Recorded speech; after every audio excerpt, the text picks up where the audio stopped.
चलिए आज का टॉपिक है संयुक्त परिवार। तो चलिए हम जानते हैं संयुक्त परिवार क्या है, उसके प्रकार क्या हैं और उसकी विशेषताएँ क्या हैं। तो आइए हम पढ़ते हैं। परिवार एक सार्वभौमिक अवधारणा है। परिवार से तात्पर्य व्यक्तियों के उस समूह से होता है जिसमें रक्त संबंध और विवाह संबंध होता है तथा उसमें कुछ वयस्कों को प्रजनन का अधिकार होता है तथा उनके बीच आर्थिक समूह होता है। परिवार एक सार्वभौमिक अवधारणा है जो दुनिया के हर समाज में पाया जाता है। परिवार दो तरह के होते हैं। नंबर 1 विस्तृत परिवार, नंबर 2 नाभिकीय परिवार। चलिए पहले हम जानते हैं नाभिकीय परिवार के बारे में। नाभिकीय परिवार से तात्पर्य उन परिवारों से होता है जिसमें पति पत्नी और उनके अविवाहित बच्चे साथ में रहते हैं। नाभिकीय परिवार सार्वभौमिक है और पूरे विश्व में पाई जाती है। चलिए विस्तृत परिवार के बारे में जानते हैं। विस्तृत परिवार दो तरह के होते हैं।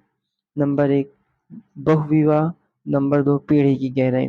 बहुविवाह से हमारा तात्पर्य है कि जिसमें एक पुरुष हो तथा उसकी 2 शादियाँ हों, वह दोनों के साथ रहते हों, उसी को बहुविवाह कहते हैं। पीढ़ी की गहराई, पीढ़ी की गहराई वह होती है जिसमें हमारे दादा, फिर हमारे पापा और चाचा लोग और फिर उनके बच्चे साथ में रह रहे हों, उसी को पीढ़ी की गहराई कहा जाता है। पश्चिम विचारक सर हेनरी मैन ने भारत के विशिष्ट प्रकार के विस्तृत परिवार को संयुक्त परिवार कहा है। चलिए हम कुछ विशेष तथ्यों को भी जानते हैं। सभी संयुक्त परिवार विस्तृत परिवार होते हैं, परंतु प्रत्येक विस्तृत परिवार संयुक्त परिवार नहीं होते हैं।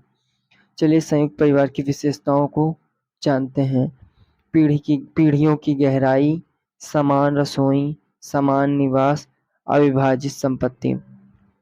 पीढ़ी की गहराई मतलब जैसे भी हमने बताया ना, पीढ़ी की गहराई में कि हमारे दादा, हमारे चाचा, हमारे पापा, हमारे ताऊ जी तथा उनके बच्चे तीनों पीढ़ियाँ साथ में रह रही हों। समान रसोई, इसमें रसोइयाँ सबकी अलग नहीं होती कि हमारी रसोई अलग है, हमारे दादा की रसोई अलग है, हमारे चाचा की रसोई। इसमें एक ही रसोई में सब मिल-जुल कर खाना बनाते हैं और खाते हैं। समान निवास, वह एक ही घर में रहते हैं, किसी अलग-अलग घर में नहीं रहते। अविभाजित संपत्ति कि उनकी जो संपत्ति होती है, उनके पूर्वजों का जो संपत्ति होती है, जो घर है, जो ज़मीनें हैं, उसका बँटवारा नहीं होता है उसमें। संयुक्त परिवार का आधार, संयुक्त परिवार के अस्तित्व का मुख्य कारण आर्थिक है। संयुक्त परिवार कृषक अर्थव्यवस्था को आधार प्रदान करता है। ये भूमि के विभाजन को बचाता है।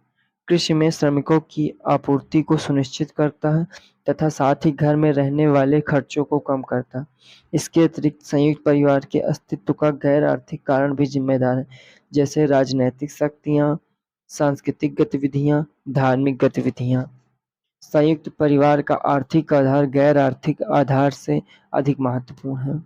ब्रिटिश शासन से पहले भारतीय अर्थव्यवस्था पूरी तरह कृषि आधारित थी, इसलिए संयुक्त परिवार का महत्व भी अधिक था। परंतु ब्रिटिश शासन के दौरान और उसके पश्चात संयुक्त परिवार कमजोर होने लगे, जिसके निम्नलिखित कारण हैं। कानून, औद्योगिकीकरण, शहरीकरण, आधुनिक शिक्षा, नारी शिक्षा, संविधान।